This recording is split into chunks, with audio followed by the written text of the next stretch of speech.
బేసిక్గా మీకు ఇప్పటివరకు మీరు వైఎస్ఆర్ కాంగ్రెస్ పార్టీ నేతలతో మాట్లాడారు, ఆ పీఆర్కి సంబంధించిన సీఎంఓకి సంబంధించిన పీఆర్ వాళ్ళతో మాట్లాడారు.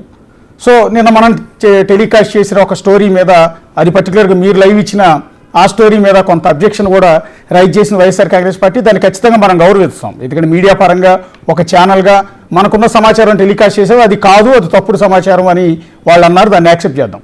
ప్రస్తుతం మీకున్న సమాచారం వైసీపీ నేతలతో మాట్లాడేంత వరకు జగన్మోహన్ రెడ్డి గారి మూమెంట్ అనేది ఎందుకు రహస్యంగా ఉంచుతున్నారు బెంగళూరు నుంచి?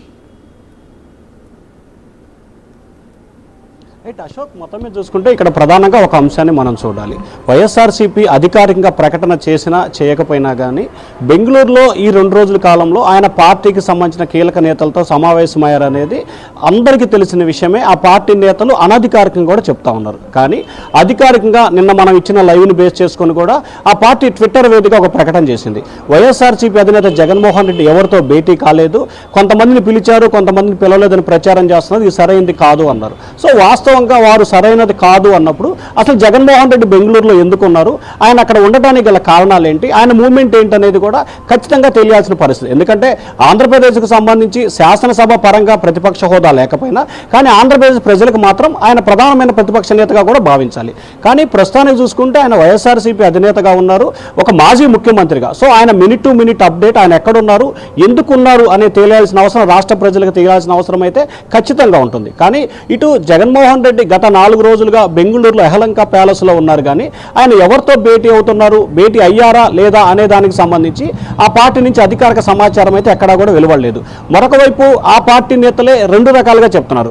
ఒకటి, కొంతమంది ముఖ్యమైన నేతలతో మాట్లాడుతున్నారు. ముఖ్యంగా ఆంధ్రప్రదేశ్లో రానున్న 5 సంవత్సరాల పాటు ఖచ్చితంగా కూటమిని ఢీకొనాలంటే జాతీయ పార్టీల సహాయ సహకారాలు అవసరం. దానికోసమే కొంతమంది జాతీయ నేతలతో బెంగళూరు కేంద్రంగా రాజకీయ కలాపాలు కొనసాగిస్తున్నారు.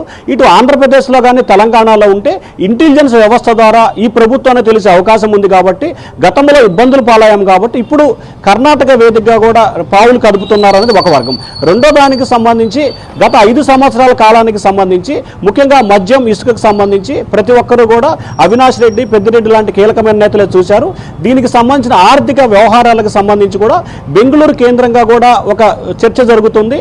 దానికి సంబంధించి వారి మధ్య విభేదాలు వచ్చినాయి. ఆ అంశానికి సంబంధించి కూడా ఆయన వాటిని పరిష్కరించే దిశతో పాటు రానున్న రోజుల్లో ఆంధ్రప్రదేశ్లో పార్టీ యాక్టివ్తో పాటు గ్రామ స్థాయి నుంచి రాష్ట్ర స్థాయి వరకు పార్టీని పునరుద్ధరణ తీసుకొచ్చేందుకు చర్యలు తీసుకుంటున్నారు.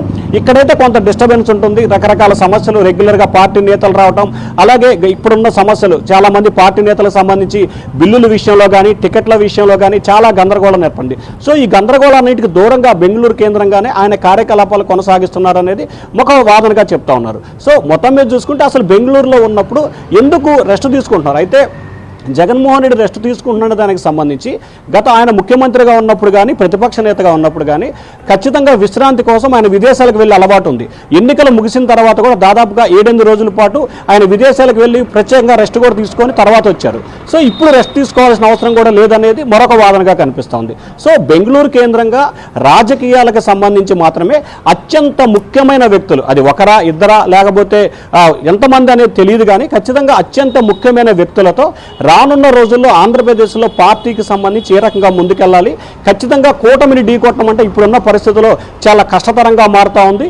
ఒకవైపు కూటమి నేతలు ఏదైతే ఈ ప్రభుత్వం చేసిన అన్ని శాఖలకు సంబంధించి క్లియర్ కట్గా కూడా నిధులన్నీ పక్కదారి మళ్ళీ అవినీతి జరిగింది, ఇట్లా రకరకాల అంశాలకు సంబంధించి ప్రతిరోజు కూడా ఒక అంశాన్ని లేవనెత్తున్నారు. కానీ వైఎస్ఆర్సీపీ నేతలు ఎవరు కూడా వాటిని ఖండించే సాహసం చేయట్లేదు, కనీసం ఖండించే ప్రయత్నం కూడా చేయట్లేదు. సో ఈ నేపథ్యంలోనే రానున్న రోజుల్లో పార్టీ యాక్టివ్ కోసం ఏ రకంగా ముందుకెళ్ళాలి అనే దానికి సంబంధించి మాత్రమే ఆయన బెంగళూరు కేంద్రంగా ఇటువంటి మంత్రాలు కానీ లేకపోతే ప్రియోచరణగా చేస్తున్నట్లు కూడా ఆ పార్టీ వర్గాలు అయితే చెప్తా ఉన్నాయి. కానీ అధికారికంగా ఎందుకు చెప్పట్లేదు అనేది మాత్రం ఇక్కడ $1 మిలియన్ ప్రశ్నగా మిగిలిపోయింది. అశోక్.